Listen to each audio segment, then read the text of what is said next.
नमस्कार, good evening, welcome back. TGT English revision series number 17 one liner फटाफट। आइए शुरू करते हैं आज का सिलसिला।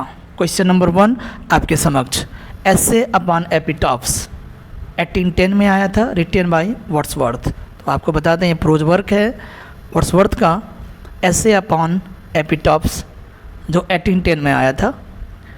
नेक्स्ट है the prelude is written in blank words. देखिए छोटे छोटे क्वेश्चंस होते हैं, इसको जाना जरूरी होता है। तो कह रहे द प्रिल्यूड ब्लैंक वर्ड्स में लिखा गया है, यह बता रहा है।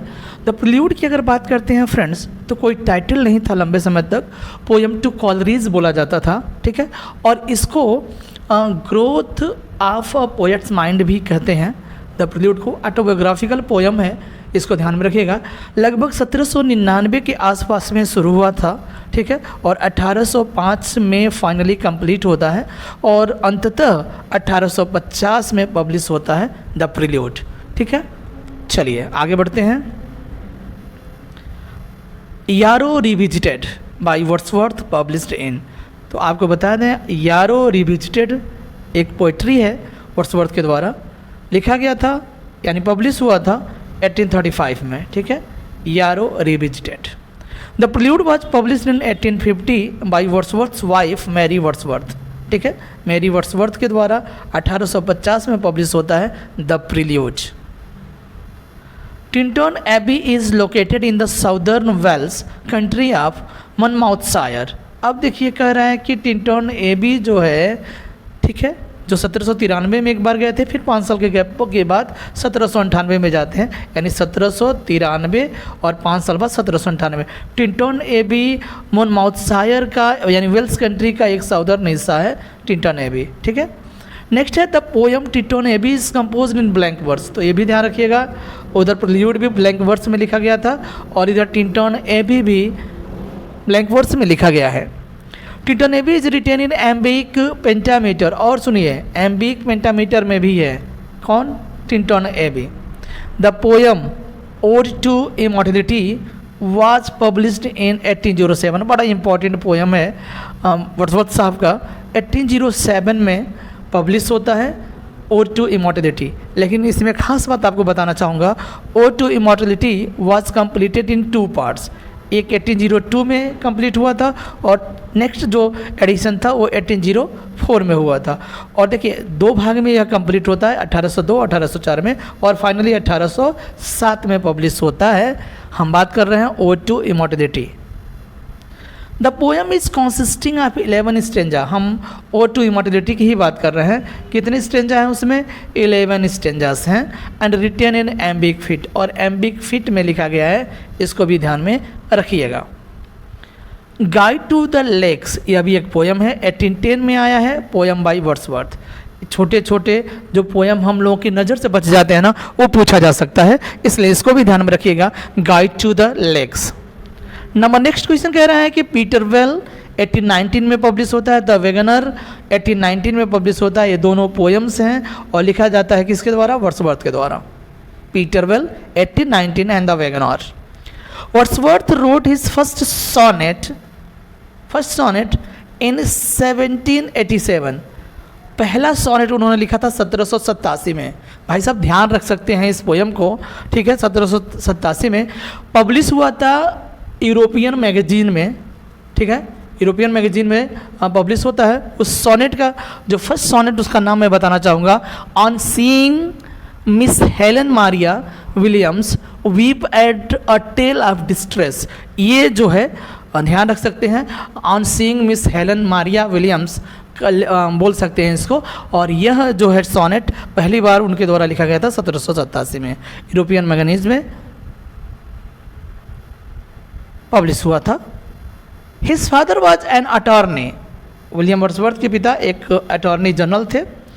इन 1813 1813 में ही got job as stamp distributor. देखिए इसको भी ध्यान में रख सकते हैं, 1813 में स्टैम्प डिस्ट्रीब्यूटर का जॉब मिला था। कहाँ? वेस्टमोरलैंड में। कहाँ? वेस्टमोरलैंड में। His best friend Coleridge died in 1834, और कह रहा है कि 1834 में उनके बड़े अच्छे मित्र रहे हैं एस.टी. कॉलरिज साहब, उनका देहांत हो जाता है। नेक्स्ट क्वेश्चन है कि 1839 में ही got honorary degree from Oxford university. Oxford university से उन्हें एक डिग्री प्राप्त होता है 1839 में। नंबर नेक्स्ट, हिज डॉटर डोरा डाइड इन 1847। उनकी जो विलियम वर्ड्सवर्थ की बेटी थी, क्या नाम था, डोरा वर्ड्सवर्थ, वो 1847 में उसका देहांत हो जाता है। और आज का आखिरी क्वेश्चन है विलियम वर्ड्सवर्थ से संबंधित। He received BA degree in 1791, और 1791 में उन्होंने बीए की डिग्री लिया था। अब ध्यान रखिएगा 1787 में पहला सोनेट उन्होंने लिखा था, तो सोचिए किस क्लास में पढ़ रहे थे। ठीक है, ध्यान रखिएगा। आगे बढ़ते हैं, हम चलते हैं अब जॉन गाल्सवर्दी की ओर। इन which year Galsworthy meet Conrad. Conrad उनके लाइफ मतलब बेहतरीन फ्रेंड रहे हैं। ठीक है, कॉनरैड, तो मुलाकात हुआ था 1893 में। What was the profession of Galsworthy's father? Solicitor थे, लॉयर थे। Which was Galsworthy's first publish novel? Jocelyn था, और जोसलिन आपको बता दें गाल्सवर्दी के नाम से नहीं था, जॉन सेंट जॉन के नाम से था, और यह पब्लिश हुआ है 1899 में। 1899 में पब्लिश होता है जोसलिन। फुल लेंथ नॉवेल है, इसका डिस्कशन मैं आगे करूंगा। Which novel earned Galsworthy the reputation of a novelist? तो रेपुटेशन मिला था novelist as a novelist the Island Pharisees. Island Pharisees की अगर बात करते हैं, 1904 में उन्होंने अपना जो पेन नेम था जॉन सेंट जॉन उन्होंने छोड़ा था, और यही वर्क है फ्रेंड्स द आइलैंड फेरिसिस, जिसमें अपने ओन नेम से यानी जॉन गाल्सवर्दी के नाम से उन्होंने लिखा था। ठीक है, 1904 में। Which play made Galsworthy famous as a dramatist? तो ड्रामाटिस्ट की अगर बात करते हैं तो सिल्वर बॉक्स आया था 1906 में, इसको ध्यान में रखिएगा। In 1921 Galsworthy became president of PEN club London. 1921 में पेन क्लब लंदन के प्रेसिडेंट हुए थे। 1929 ऑर्डर ऑफ मेरिट इनको दिया गया था, order of merit. His first full length novel Jocelyn was published under the name of John St. John in 1899। ये मैंने पहले ही बता दिया था, लेकिन इस क्वेश्चन को ध्यान में रखिएगा। फुल लेंथ नॉवेल है जोसलिन, पब्लिश हुआ था 1899 में और जॉन सेंट जॉन के नाम से। ठीक है, और 1904 में आइलैंड फेरिसिस जो था उससे अपना खुद का नाम जो जॉन गाल्सवर्दी है उनके नाम से लिखना शुरू किए थे। He bade goodbye to his pen name in 1904, यानी जब शुरू हुआ था द आइलैंड फेरिसिस तब से। His first successful novel the man of property was publish in. अब देखिए, पहला जो सक्सेसफुल नॉवेल है वो 1906 में आया था, ड्रामा भी आया था 1906 में द सिल्वर बॉक्स, और नॉवेल भी आया है द मैन ऑफ प्रॉपर्टी 1906 में। द मैन ऑफ प्रॉपर्टी की अगर बात करते हैं फ्रेंड्स, तो ये जो 1922 में द फॉरसाइट सागा पब्लिश होता है उसका एक हिस्सा है the man of property. Done, बढ़ते हैं नेक्स्ट क्वेश्चन की ओर। He made a tour of the slaughterhouses in England in 1916। बड़ा इंपॉर्टेंट क्वेश्चन हो जाता है। 1916 में जब वो फर्स्ट वर्ल्ड वार चल रहा था उस दौरान स्लॉटर हाउसेस का इन्होंने टूर किया था 1916 में। His novel the Island Pharisees 1904 appeared as a play the poison 1912। तो इनको एक बड़ा अच्छा आदत था कि अपने पुराने नॉवेल्स को यह क्या करते थे, नया प्ले बना देते थे। तो जैसे द आइलैंड फेरिसिस नॉवेल है ना 1904 में, वो जब वो रीअपीयर्ड होता है एक प्ले के रूप में जिसका नाम है द पीजन 1912। तो 4 है और ये 1912 में, ये पेरिसिस है, ये पीजन है। ठीक है, ये नॉवेल है और ये प्ले है। Done. The novel the saint progress published in 1919। तो एक क्वेश्चन ध्यान रखिएगा, कुछ मैंने नॉवेल को जोड़ा है यहाँ पर। The saint progress 1919, the novel the country house published in 1907। ठीक है, the novel flowering wilderness published in 1932 and maid in waiting, ये भी नॉवेल है, मेड इन वेटिंग 1931। तो ये 4 जो नॉवेल है ना, इसका पब्लिशिंग डेट पूछ सकता है, तो ध्यान में रखिएगा। बढ़ते हैं नेक्स्ट क्वेश्चन की ओर। एस्केप 1926 में आया है, एक ब्रिटिश प्ले है इन 9 एपिसोड। ये पूछा जा सकता है, 9 एपिसोड्स में है escape. Showing the cruelty of society, समाज की क्रूएल्टी को, निर्दयता को दिखाने की कोशिश करता है escape. Mute scene, trial scene किस में है? तो जस्टिस में है, जस्टिस आया है 1910 में, ठीक है। म्यूट सीन और ट्रायल सीन उसी में दिखाया गया है। लीगल इंग्लिश लीगल सिस्टम को इसमें दिखाया गया है, ठीक है। The title of the play justice, देखिए लीगल सिस्टम को दिखाने का मतलब ये थोड़ा है कि बहुत ही न्याय चल रहा होगा वहाँ पर, इनजस्टिस भी शोक होता है, लेकिन जस्टिस है इसलिए इसका टाइटल जो है जस्टिस आयरोनिकल हो जाता है, व्यंग्यात्मक हो जाता है। Which is not a characteristic of Galsworthy problem play, यानी गर्ल्सवर्दी का जो प्रॉब्लम प्लेज हैं वो उसकी विशेषता नहीं है, वो है नो असाइड्स एंड नो सॉलिलॉकीज, यानी इनके प्रॉब्लम प्लेज में कोई असाइड्स नहीं है, कोई सॉलिलॉकीज नहीं है। जिस प्रकार से जितना लगभग हर प्ले में सॉलिलॉकीज देखने को मिलता है, किसके, विलियम शेक्सपियर के ड्रामाज में, लेकिन इनके प्रॉब्लम प्लेज में कहीं भी विशेषता नहीं है असाइड्स या सॉलिलॉकीज का। Who began his sonnet London 1802, तो आपको बता दें ये लिखा गया था मिल्टन साहब पर, इसलिए मैंने मिल्टन साहब में ऐड किया इस क्वेश्चन को। लिखा था विलियम वर्ड्सवर्थ ने, किस पर, मिल्टन साहब पे, at London 1802। The reason for Satan's fall might be best be described, कह रहे कि सैटन का जो फॉल है ना, जो सैटन का पतन है ना, पतन किसकी वजह से हुआ था, उसके प्राइड की वजह से हो सकता है। सबसे बड़ा जो रीजन है ना वो प्राइड हो सकता है, तो ध्यान रखिएगा सैटन का फॉल प्राइड से। The reason for Eve's fall, जो एडम और ईव है, ईव का जो फॉल बता रहे हो वैनिटी से, वैनिटी है घमंड, गुमान, गुरूर, अभिमान, एटीसी, वह भी सेम चीज़। Adam, Satan and Eve herself और all dazzled by Eve's beauty. अब कह रहा है देखिए एडम भी प्रभावित था, सैटन भी था, ईव खुद भी थी, यानी ये सभी लोग किससे डजल्ड थे, चकाचौंध थे, वह ईव के ब्यूटी से, ईव की सुंदरता से बहुत ही चकाचौंध थे। The main reason for Adam's fall, Adam's की बात अगर किया जाए तो एडम का जो पतन हुआ था वो लव फॉर ईव से बहुत ही प्यार करता था, ये जो है एडम का पतन का सबसे बड़ा कारण हो सकता है, might best be described. The two archangels who serves as generals in God's army, तो आपको बता दें कह रहा है the two archangels who serve, यानी ये लोग गॉड्स की आर्मी में सेवा देते थे, एक है माइकल और दूसरा है Gabriel, Michael and Gabriel. Satan's name before he fell from heaven, जब हेवन से उसे गिराया गया, ठीक है, उसका पतन हुआ, तो उसके पहले उसका नाम लूसीफर था, ठीक है, लूसीफर। बड़ा इंपॉर्टेंट क्वेश्चन हो जाएगा। For inspiration in writing the poem Milton says he depends on, तो आपको बता दें जो इंस्पिरेशन मिलता था पोएम लिखते समय वो होली स्पिरिट से मिलता था, यानी पवित्र आत्मा से। Earth is described as being connected to heaven by a golden chain, और पैराडाइज लॉस्ट में ये बताया गया है कि जो पृथ्वी है ना वो किससे कनेक्टेड है, हेवन से कनेक्टेड है, एक गोल्डन चेन से, ठीक है, ऐसा बोला गया है। Sin was born out of Satan's head, sin जो है किससे पैदा हुई है, वो सैटन के हेड से, सिर से पैदा हुआ है सीन। अब चलते हैं विलियम शेक्सपियर से संबंधित क्वेश्चंस देखते हैं। कह रहे कि who kills Macbeth, sorry who kills Macbeth, Macbeth को किसने मारा, मैकडफ ने मारा, लेकिन मैकबेथ से बोला गया था कि वही मार सकता है जो अपनी माँ के गर्भ से पैदा न हुआ हो, और यह सिजेरियन हुआ था, कौन, मैकडफ। हु किल्स बैंको, बैंको को किसने मारा, a group of murderers hired by Macbeth. तो मैकबेथ के बारे में आपको बता दें 1606 और 1607 के बीच लिखा गया था, पर फॉर्म फर्स्ट टाइम हुआ था 1606 में, और फाइनली 1623 यानी फर्स्ट फोलियो में पब्लिश होता है मैकबेथ, ठीक है। तो एक ग्रुप ऑफ मर्डरर्स किसको मारे थे, बैंको को मारे थे। बैंको और मैकबेथ दोनों जनरल थे किंग डंकन के। हु वाज मैकडफ, तो मैकडफ जो था वो थेना फीफे था, ध्यान रखिएगा थेना फीफे, ठीक है, Macduff.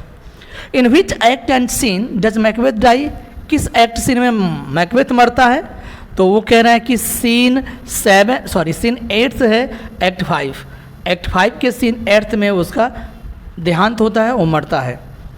Here is the smell of blood who said that, अच्छा तो कह रहे हैं कि आपको बता दें line here is the smell of blood, ये लाइन आपको बता दें बड़ा इंपॉर्टेंट है भाई साहब, ठीक है, बड़ा इंपॉर्टेंट है। ये लाइन लिया गया है एक्ट 5 से और सीन 1 से, एक्ट 5 सीन 1 से लिया गया। Here the smell of blood, आगे बताएंगे line, all the perfumes of Arabia will not Sutton this little hand. आप सुने होंगे इस लाइन को, एक्ट 5th सीन फर्स्ट की लाइन है, लेडी मैकबेथ के द्वारा बोला गया है और उस ब्लेड को देख करके कह रहे हैं कि इससे महक आ रहा है और जो अरब सागर के जितने भी इत्र हैं, सेंट हैं, इस छोटे से हाथ को नहीं धुल सकते। वो आपको बता दें, फिगर ऑफ स्पीच की अगर बात करते हैं तो हाइपरबोल है, ठीक है, ध्यान रखिएगा ये लाइन। चलिए बढ़ते हैं आगे। What happen to Fleance? Fleance आपको बताता है बैंकों का लड़का रहता है फ्लियंस, और वह फाइनली बच जाता है इस मैकबेथ ड्रामा में।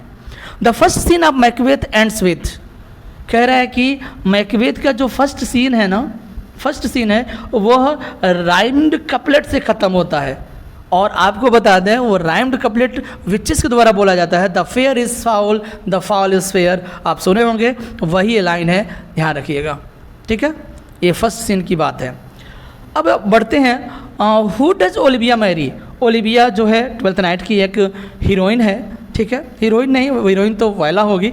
तो ओलिविया किससे शादी करती है? तो वायला की जो भाई रहता है, जुड़वा भाई रहता है सेबेस्टियन से शादी करती है। हम बात कर रहे हैं इस समय 12th नाइट का, और 12th नाइट का जो सब टाइटल है व्हाट यू विल है, लिखा गया था 1601 या 1602 में, ध्यान में रख सकते हैं। इन act 3 Viola says that Feste a wise fool. तो आपको बताया था एक्ट 3 में वायला फेस्टे को क्या बोलती है? एक बुद्धिमान मूर्ख बोलती है। Which of these things that Malvolio asked for when he imprisoned? जब मालवोलियो को जेल में बंद कर दिया गया तो उस दौरान उसने क्या मांगा? तो आपको बता दें पेन और इंक मांगा था, पेन और ink. Who loses the opportunity to marry Portia by choosing the silver casket? तो कह रहा है कि कल मैंने प्रिंस ऑफ मोरक्को की बात बोला था कि उसने क्या कौन से कास्केट को चूज किया था। सिल्वर कास्केट की अगर बात करते हैं तो द प्रिंस ऑफ एरेगन ने चूज किया था, ठीक है, the prince of Aragon silver casket choose किया था, जबकि प्रिंस ऑफ मोरक्को जो था वो गोल्डन जो कास्केट चूज किया था। तो यहाँ पर उसने अपॉर्चुनिटी को खो दिया, किससे शादी करने के लिए? पोर्सिया से शादी करने के लिए। कौन था? द प्रिंस ऑफ एरेगन था। The detail of the elopement are planned by Nerissa. तो आपको बता दें नेरिसा के द्वारा पूरा प्लानिंग किया गया था इलोपमेंट के लिए।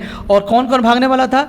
एक था जेसिका था नहीं थी, जेसिका थी, और एक लोरेंजो था, ठीक है, लोरेंजो था। जेसिका जो है साइलॉक की बेटी है और एक यहूदी है, जबकि लोरेंजो शायद क्रिश्चियन था, ठीक है, जिससे बड़ा जलन रखता था कौन? साइलॉक। तो ये दोनों लोग यानी जेसिका और लोरेंजो को भगाने के लिए प्लानिंग कौन किया था? नेरिसा की थी। Which character enjoy the beauty to music and moonlight? तो आपको बता दें म्यूजिक और मूनलाइट को इंजॉय करता था Lorenzo.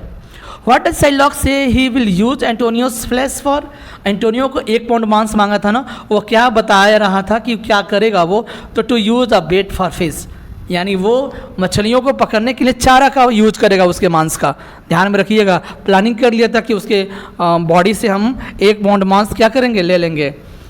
Who is Launcelot Gobbo? अब बता सकते हैं, चलिए। हु लॉन्सलॉट गोब्बो कौन है? तो क्लोन है एक, एंड सर्वेंट टू साइलॉक, और साइलॉक का सर्वेंट है। साइलॉक वही है, यहूदी धर्म को बिलोंग करता है, ठीक है, और एक मनी लेंडर है। Living the service of Shylock Launcelot Gobbo joins. तो आपको बता दें साइलॉक का जो सेवा समाप्त तो होता है, छोड़ देता है सेवा करना, उसका नौकर रहता है, छोड़ देता है और वैसेनियों को ज्वाइन कर लेता है। कौन? लॉन्सलॉट गोब्बो।